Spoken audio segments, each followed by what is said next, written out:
FoodTruckr School is now in session, episode 1. Here we go.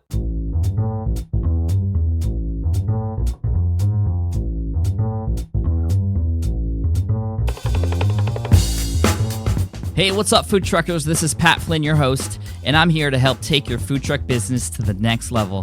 Whether you're just starting out or you've been living and breathing this business for a while, this is the show for you. In today's episode, we're going to talk with Mike Swaleh from Tikka Tikka Taco. You might recognize that name from Season 4 of the Great Food Truck Race on Food Network. And we're going to talk about what the experience was like on the show, but more importantly, what he learned about what's working and what's not working in the food truck industry right now, plus his latest crowdfunding campaign to help pay for the food truck that he and his team were so close to winning, and how you might be able to benefit from crowdfunding yourself too. Everyone, let's welcome Mike Swaleh from Tikka Tikka Taco. What's up, Mike? How's it going today? Mr. Flynn, good to be talking to you again, sir. It's good to see you. We met each other a couple weeks ago in St. Louis. I was there for a conference, and it was so cool to have you come by and hang out with us that one night. You are just such a genuine, cool, smart dude. I am super stoked to be talking to you. And I was a little bit of a fanboy when I saw you because I followed the food truck race, and watched you guys get so close to winning. Just congratulations on all the success you had on the show and everything that's happening so far. Thank you so much. That means a lot, man, and the feeling's definitely mutual. Cool, man. So, okay, I wanted to ask you, we'll talk about the show a little bit, but your first time in a food truck was on the Great Food Truck Race. What was that like to you to step into that food truck for the first time? What were some of the things that were going through your head? Actually, the experience, you stepping on that food truck for the first time, it was remarkably comfortable. I was actually really surprised. I thought one of our biggest issues going into the show was going to be logistics, right? Because we have never operated a food truck. The three of us together technically had never really operated in a restaurant environment before. It turns out that having spent so much time in kitchens, spent so much time with each other, that ended up being really the least of our worries. It really felt natural, and I think that was actually the biggest surprise to me. Yeah, I've eaten at a lot of food trucks, and a lot of the food trucks here in San Diego, where I live, they're family owned, or they're with people who have been together for a long time. And for some reason, I just get a vibe from those specific trucks where you can tell that the people on there, they're having fun, they know each other. Everything just seems to be running really smoothly, and I felt like that was the case with you guys too. Yeah, absolutely. I think one of the unique things about a food truck is it's a relatively flat management hierarchy usually, because you usually either own the truck yourself or you're working directly for the owner. So I think it's an environment, sometimes unlike a restaurant, and especially unlike a chain restaurant, that you go into and you do feel a sense of ownership over it, regardless of whether you yourself are the owner. But you can really see how your actions impact how profitable, how well the truck operates. And I think that adds a little bit of excitement and a little bit, more comfortability. Yeah, I think with the whole situation too. The sort of in online in business, big companies, there's this thing called corporate culture and things like that, and that's so important to how the business operates. I think it's definitely the same way with a small group of people in a food truck. Probably even more important, just because you're so close together. Now, I want to ask you, where did you get the idea for Tikka Tikka Taco? And how did you take that idea, and how did that become a reality on the show? Like, what was the process to get your idea on the show? That's one of my favorite questions because it's such kind of a fun story. When I ask that question, when I hear that question, the first thing I go back to is just being a kid, growing up in California, with such a diverse background. My mom's Italian. My dad is, ethnically speaking, he's half Indian, half Persian, but he was born in Burma and grew up in Pakistan. So when we were growing up and our grandparents used to cook and our dad used to cook, they made food, and we didn't really ask where that food came from. It was just food, and it was either good or it was really good. There really was no bad with my family. So the idea of fusion food, I guess, the idea of taking from different cultures and creating a unique dish that's a delicious dish, wasn't really something I ever thought of. It was just something we did as kids. And growing up, I realized that was sort of a unique thing. And I realized that, some of the flavors I was used to eating together weren't normally put together, out in the world. So that's kind of where I had the idea. I would make things and my friends would comment, man, I never thought of having this together. This is delicious. Where can I find something like this? Well, you can't, because it doesn't exist. So that's where that's where the concept came from.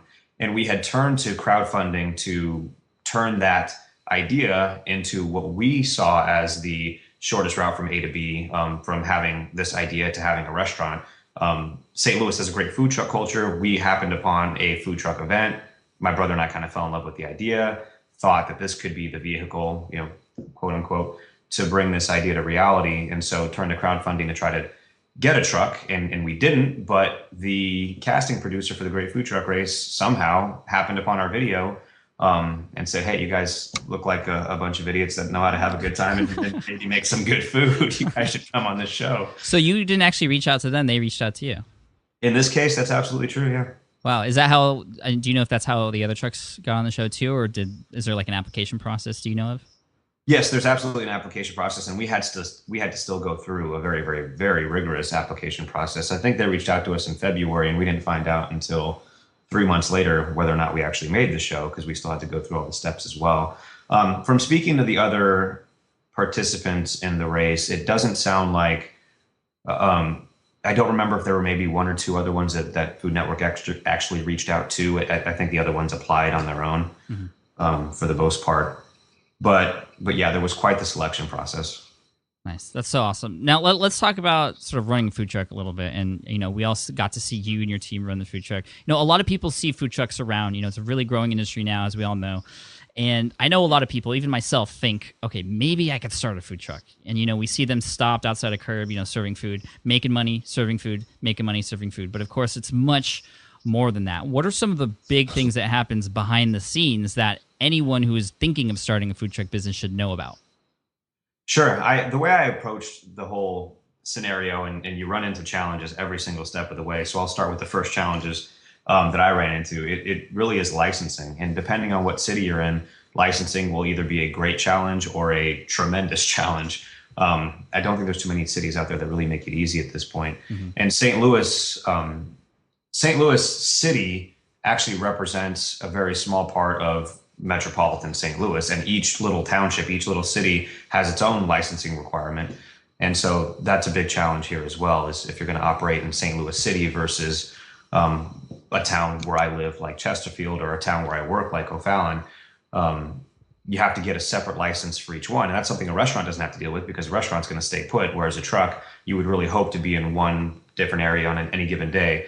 So that's the first nuance. The second big thing that comes to mind is the truck itself. Running a restaurant, obviously there's technical things you have to know, and you have to be able to fix certain things, but you kind of have the vision that if one system breaks down, you can rely on something else to get you through the day. Well, if your truck breaks down, you can't move it. It's going to be tough to get on. And that actually bit one team in the race. The first team out actually had that issue. They couldn't get something going with their truck, and it actually knocked them out on day one. Yeah, well, they didn't know how to turn the pilot light on. Yeah. Which is a legit mistake, And if I walked into a truck for the first time, I wouldn't know where to even start. Right, and we had, not to reveal too much here, but we had a 90-minute crash course on how to operate the truck. So it was legit. I mean, you either had to figure it out or you were going to go home. Yeah, that's crazy. Okay, so I know licensing is huge, and we see you guys on the show. You're going from city to city, multiple cities, and we just see you enter the city, and all of a sudden you make a call to like a food truck pod somewhere or some restaurant, and then you start serving. But exactly. I'm guessing it's a lot more than that. Like, as far as licensing, did you have to actually go get licenses and apply for licenses at these different cities, or is that something that the show kind of was able to work around? Thankfully, the show handled all licensing requirements. We still had health inspections. In case the public's worried about that, there were health inspections, certainly. Now, as far as the laws on what you could do with those licenses, that's stuff that we had to figure out on our own. For example, you mentioned the food cart pods in Portland, and going into Portland, you hear it's the food truck capital of the world, is what we heard going in. Yeah. Well, it took a lot of research, and it took a lot of beating the street per se, and a lot of meeting people, and one thing leading to another to kind of figure out that, hey, these aren't really food trucks per se. These are food carts, and they sit in pods. I can't just park it on the street. Now, utilizing the drive into town, we did a lot of this research. And so I feel like going to Portland, we were a step ahead of the game, knowing all of this stuff before Tyler went and said, by the way, you can't park on the streets, you have to park in a pod. That kind of sent everybody scrambling, going, okay, now what are we going to do? Whereas we had done the research. And so I think throughout the race, I think that was one of our advantages, is that we were relatively well prepared, although there were other teams that were well prepared as well. Yeah, I really love the challenges that Tyler throws at you guys just sort of randomly. And I think that's an important thing for any new food trucker to realize, is that, you know, even though you're not necessarily in a game show or a reality show, challenges and random things happen all the time. And how you react and how you adapt to certain situations will affect your bottom line. How did your team handle, you know, not only those challenges, but any sort of bumps in the road that came along the way? You know, we actually, and I need to probably apply this philosophy to the rest of my life, but we really, you know, they're going to be there. And so there was no status quo for us. We just kind of expected challenges and kind of waited till those challenges arisen. I don't know if that's the right word. Arose? I don't know. Arose. I have no idea. Really. We waited till they came up. How about that? And before we really solidified our game plan. So rather than have a plan and then worry about adapting that plan when the challenges manifested themselves, we just waited till they did, knowing that it was going to be part of the game. Yeah, I think that's really important. Any business should realize that stuff is going to happen. I mean, you might have a plan going into it, but plans are just really just estimates or ideal situations, and things aren't always going to happen the way you want them to. So if you can expect things to go wrong and plan ahead as far as, okay, these are the common things that happen to food trucks or people who own and operate food trucks, then you could sort of plan accordingly and perhaps even have like a procedure list for what might happen if certain things happen with your truck. Absolutely. You have to understand that things are going to go wrong no matter how well you plan in advance. What's that saying? I think there's a saying that says life is what happens in between your plans, or something like that. And that's certainly true. Yeah, absolutely. With this kind of thing. Now, you guys went from city to city, and of course, you're serving to a lot of different kinds of people, different demographics. I mean, how important is it to understand who you're serving to? Because I see, and I even talk to a lot of people who are interested in food trucks, and they're just like, yeah, you know, my mom used to cook this food. I think I want to build a truck and serve this kind of food. And they don't even think about who they're serving to. How important is it to know who you're serving to, and how do you cater to those people? You know, that's a great question. I think it's critical. So, and I can give you an example. Sure. The concept, the idea behind Tikka Tikka Taco, and my favorite thing is the way the chicken and the beef. We never even got to explore the beef dishes, but we actually have some. It is the way it tastes. And so I build the menu around the meat dish as well. When you have a concept, and I don't look at our Tikka Tikka Taco concept as specifically Indian per se, but when you have something that people are going to associate with that, then you better have a vegetarian option on the menu. And as much as I wanted to ignore that, we got the request constantly. And so continuing to ignore it would have been to our detriment. So by understanding that regardless if that was my intent, that was the image that I was portraying, was going to draw that interest, then I better be able to cater to it. Now, we also tried to think about what city we were going into specifically and what are some nuances about that city and how we may want to tailor our menu to that city. But I actually found the opposite to be true with that they, no matter where we went, the concept that we had stood up and was attractive in any setting, even though, going into like a Pocatello, Idaho, or Rapid City, South Dakota, I wouldn't have expected there to be a large demand for our food. I thought we were going to have to drum up that demand, but it turns out there was. People really liked it.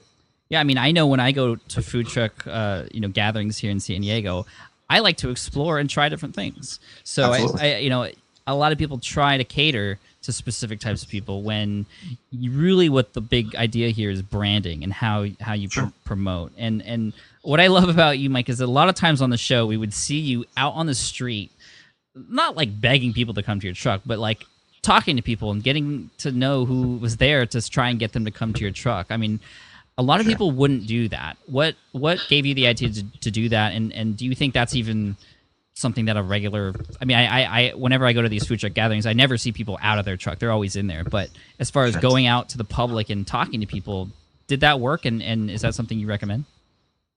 Absolutely. There's three things that actually come to mind. One is that, our team, my uncle, my brother, and I, and especially me, we're really competitive. So I was not going to go out sitting on my butt waiting for stuff to come to me. I'll tell you that right now. The second thing is it really does, the type of business that operating a food truck really does lend itself to just talking to people. And I think that's a hugely important portion of it. I mean, and even though we don't have a truck yet, I spend a lot of my time managing social media, and that's, it's not face-to-face interaction, but it is customer interaction, and more so than other businesses. You really do need to create an image, and you don't want to do that arbitrarily. You want to do that by talking to people, seeing what they need, seeing what they want, seeing how you yourself react to people. Also helps you understand really what you have to sell. The third thing is I'm a salesperson. I started in mortgage sales. I'm a sales manager today. I try to lead by example. So when I tell my people to make sure that they know how to sell and that they know how to position what they have to offer to what people need, and part of that's understanding what people need. I better be on TV as an example of that. So when they see the show, they can't call me out. Well, I mean, you did a great job of it. And I love what you said about social media. It's a really, really important part of any business these days because everybody's on Facebook, everybody's on Twitter. And, a lot of food trucks are great of posting their locations on those particular platforms. But what you especially do, and you don't even have a truck yet, and we're going to talk about getting your truck in a second, but you interact very well with your audience and you have a high level of engagement on your Facebook page and on Twitter. And what's really important about that is you're creating fans while you do that. You're not just blasting out announcements. You're actually interacting and creating fans who, when you do get a truck, and I even asked, I think you put a post on here saying, like, if we had a truck, how often would you come and visit it? You're getting people saying once a week, twice a week, 3 times a week. Like, that's awesome. Yeah, love the enthusiasm, that's for sure. And you know what? I have to actually credit Lanai from the Aloha Plate for part of that. And I'll explain. Before this race, before I ended up on TV, I would have probably classified myself as a relatively shy person. Not that I'm afraid of any sort of interaction, but I don't want to bug people. So one of the challenges I had initially of using social media is I didn't really want to do it too much because I didn't want to interrupt people's day with my material. And he's the one that sort of got me over that mentality and said, you know what, it's up to people whether they look at it or they engage in your post or not. Give it to them. Let them know what you're thinking. Let them know what you're doing and let them make their own decision about what their level of engagement is. And you know what, I thought was tremendous advice. And that's really how I manage it now. If I have something that I think is worth sharing, I'll go ahead and share it versus worrying about who wants to hear it or not. And I think that I think food trucks in general can really benefit from that mentality because I think as I look at the trucks out there, surprisingly, I think it's underutilized, which is strange to say, but I definitely feel it's true. Yeah, absolutely. And that's why FoodTruckr is here to sort of reveal all this stuff and give people ideas. And what I really love about what Lanai did and Aloha Plate is they did something really amazing. And I know it sort of gave them a little bit of an edge, but they tapped into their Polynesian communities when they were going around to different cities. And, there's a part of me that's like, wow, that's sort of unfair, but I think it's really smart because what happens is, and this is with any group, not just Polynesians. I know he said that they're a very connected group of people, but you know what? People are connected people because people have sort of a herd mentality. It's called social proof. And what happens is we as humans look to groups of people to determine what the right answer might be or what the correct behavior might be. And that's something that they did very well. They would get just a small group of people in front of their trucks, and all of a sudden more people would come, and then more people would come. And, I always use this example in some of my other businesses when I talk about online business. I say, if I'm going to try and figure out where the best food is, I'm going to the truck with the longest line because that shows me where the good food is at. So I just had this random idea just the other day preparing for this interview. I was like, you know what I wonder what Mike would think about this. To say there's, you have a food truck and I just hire people to come and stand in front of my food in front of my truck all day and sort of just pay them to eat, basically, just to show that there's people around there eating next to my truck. Yeah, social proof is absolutely huge because you're right. If you walk into a restaurant that doesn't have anybody in there during lunch, and your first thought is, "Uh-oh, what's wrong with this place?" Right. And strangely enough, we actually thought about that on the race. We can obviously pay people. We didn't have the resources, but we thought about at times, and thankfully, knock on wood, I guess it's over now, but we never actually had to do this. But we talked about, hey, if it really slows down and we needed to, what if we slow down our operation intentionally to let people stay in line longer so that other people would see people in line? We never ended up doing it, but it's kind of the same concept that, when there's a line, it's a lot easier to attract more of a crowd.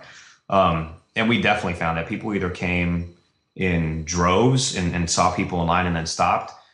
or they weren't coming. And that was especially true. I remember in Minneapolis when we were trying to hawk our spam tacos, where at first when there was a line and I was out front selling, it was a lot easier to get people in stock and get in the back of the line than it was when there was no line. That, you know, same pedestrians, same pedestrian traffic would walk by and I wouldn't be able to get them to stop. Whereas if there was a line, I was, you know, probably 50-60% more likely to get them to stop. Yeah. Yeah, that's awesome. I think if I had a truck, and you know, this is something that could be in my future, which is why I'm here and trying to figure all this out. You know, I might serve food that's only food that would be messy to eat. You know, no forks or knives. It's just stuff that you use your hands. You could see people turning their heads and crunching on it. Just again, just showing people around what that's like. And that's tapping into something in psychology called mirror neurons. When people see somebody doing something, they sort of can imagine themselves doing it too. And you know, it's just like, you know, when we see someone split their legs on a rail doing skateboards, you know, guys, I mean, we feel that literal pain. Or when you see someone bite into a lemon, you know, your mouth waters a little bit. So, you know, same ideas there. So I'm just trying to bring something new here. And, you know, I love talking about this stuff. You know, one thing that we did that's kind of along those lines, cheaper than paying somebody to stand in line, is we just gave out some free food and said, hey, I'll give this plate of nachos to you if you walk through that crowd with it. That tended to work. That's really cool. I love that idea. Awesome. Okay, to finish up here, I want to have you talk a little bit about, you know, you were second place, which was an amazing accomplishment, but, you know, only the first place team got to take home their truck. And, you know, obviously congrats to Aloha Plate, but, you know, you have a huge fan base that wants to see a Tikka Tikka Taco truck. And so you, again, are doing another crowdfunding campaign. And for those of you out there listening who don't know what that means, it's essentially creating a campaign where people can pledge or pretty much almost donate money for a specific campaign of some sort. Sometimes it's for you know, raising money for, it could be for anything. And so here Mike is doing it for his truck, and I encourage you to go to gotikka.com. That's GOTIKKA.com. That'll take you to the Indiegogo page. It's just a site that hosts this campaign, and pledge a little bit there if you you know, enjoyed this content and you really believe in the Tikka Tikka Taco message, which I do. And I donated to that. I pledged for the for the campaign as well. And of course, depending on how much you pledge, you might get certain things, such as, you know, some food or spices, and or, you know, maybe a local party at your place if you're local. Just really cool things. I mean, how is the campaign going so far? What are some things that are going right? And if someone were to be interested in crowdfunding, what are some things that, you know, people would really want to think about? Because I think it's a really great idea to be able to fund something like a food truck without actually having to pull money out of your own pocket. Sure. Yeah, I absolutely. I'm in love with the idea of crowdfunding. And not only do we have a campaign on there, but I also participate in several other campaigns on the other side of it as well. Anytime I see a good idea or a product I might want, you know, I'm actively involved in that as well. It's a good idea. Really, there's kind of two facets to crowdfunding. And I'll explain how that makes it difficult for a food truck to actually participate in it. It's really a way to donate to a cause that you believe in, or to buy pre-ordered products. So if you have, let's say, a music CD, or you have a new technology item that you can pre-sell and actually raise money in sales before producing the product, and then take that money and then go and produce the product and then ship it out, that's a perfect model for crowdfunding. Or if you have a great cause and you have a story that people believe in and you have a need for it, and they can just give out of their goodness of their heart without receiving anything back, that's another great thing to put on a crowdfunding website. We're kind of in the middle. It's hard to, you know, package up. I can't make you a taco, package it, freeze dry it, and send it to you as easily as I could if I was making, you know, a new cell phone or something like that. So it's a little bit difficult. And we've certainly got more pre-sale items sold. We're doing things like selling T-shirts, spice packets. Our customers really want interaction with the food truck, and it's tough to pre-sell that. So that's our challenge. The crowdfunding campaign is going okay. We're about halfway through it, and we're about a third of the way to the goal. So we're a little bit behind schedule, I'd say. Thank you, Pat, very much for being a contributor. That meant a lot to us. Of course. Couldn't do without you, buddy. Yeah, it's funny. I have 3,000. We now have 3,000 followers on Facebook, and they're all pretty actively engaged. A challenge, which I bet, you know, a lot of, you know, online marketing people would tell you is getting people to convert from just being sort of engaged and just kind of watching you to actually contributing on any level. People can actually honestly help us out the way crowdfunding works by donating $1, sharing it with their friends on Facebook, tweeting about it, making a comment on the project to, kind of that social proof thing you were talking about. Really, if you just did those 4 things, it costs you $1 and 5 minutes of your time, and it would really help us out. But it's tough to sell that to people, I guess. And so that's one of my challenges right now. Right. And that's why the story is important too. And you guys have a great story and share it very well. And I think that's also working in your favor. And luckily, because you've been on the show too, you're getting some, a little bit of national press too. And I know based on my experience, because I also buy a lot of things on crowdfunding sites like Indiegogo, and another big one is called Kickstarter, if you don't know about that one yet. I buy a lot of things on there, and I know a lot of things, become funded in the last week or so. So, I'm praying that a lot of people will listen to this and a lot of people will catch on and things will start to sort of accelerate come toward the end of the campaign there.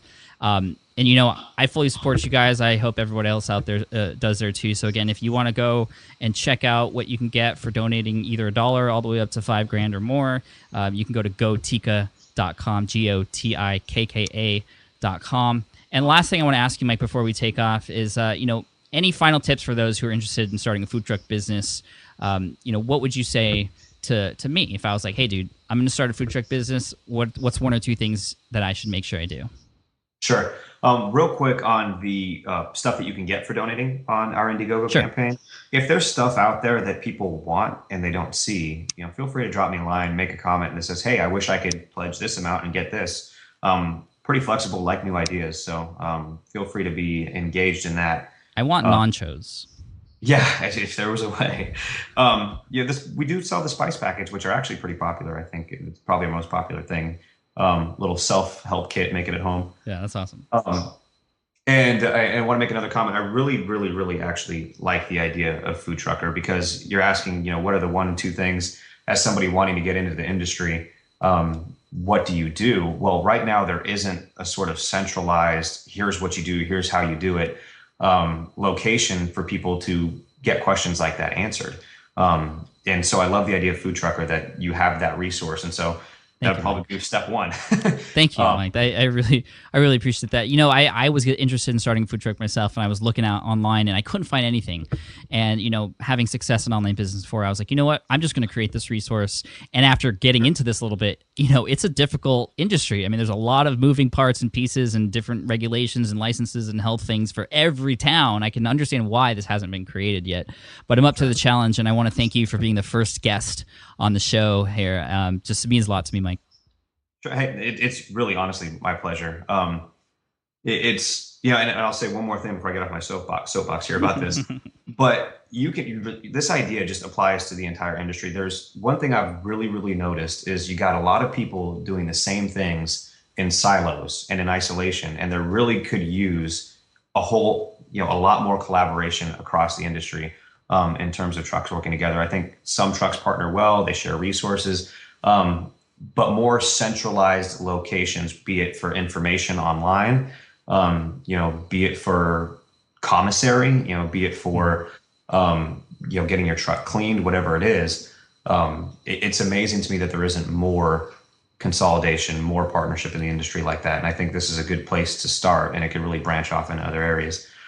So love the fact that this resource is coming about. Thank you, Mike. Now, what was the other question I was supposed to answer? If I come to you and say, hey, I'm going to start a food truck, what's 1 or 2 things that I should know before I get started? Besides, going to foodtruckr.com. Here's some advice that I actually know only from doing it recently. See what kind of local resources you have in terms of business or towards of entrepreneurial incubators, and not for the reasons you think. One of the biggest challenges that I've had is legal challenges. So because we say every city has its own laws and it's tough to understand the licensing, it's also tough to try to pay a lawyer $1,000 to figure it out for you. And a lot of those resources can be handled through business incubators who partner you at either a reduced or no cost with a small business attorney, and is sort of, I don't know whether it's pro bono work for them or how they run it, but that you can get hooked up with resources that can help you figure that stuff out, and you don't have to do it on your own.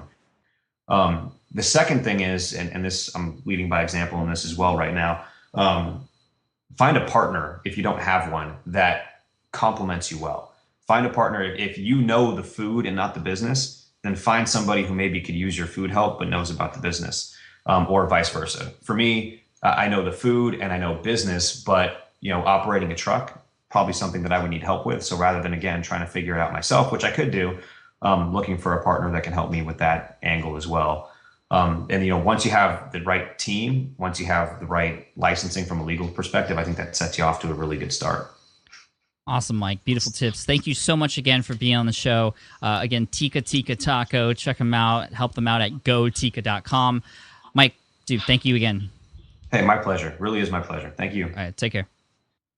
All right, and once again, thanks to Mike from TikkaTikkaTaco.com. You can help him out at gotikka.com. And I just want to take a quick moment to thank you, the listener, for spending time with me today and listening to the very first episode of the FoodTruckr School podcast. We're here for you. We have so many amazing guests lined up to help take your food truck business to the next level. Whether you're just starting out or you're a veteran in the business, we are here to help you. We hope you will join us. Head on over to foodtruckr.com. That's FoodTruck and the letter R.com. Again, we're here to help you. And super stoked. If you want to check out the show notes and get the links and anything that was mentioned on the show, head on over to foodtruckr.com/1 and you'll see the show notes there. Download our free ebook and we'll see you in the next episode. Thanks.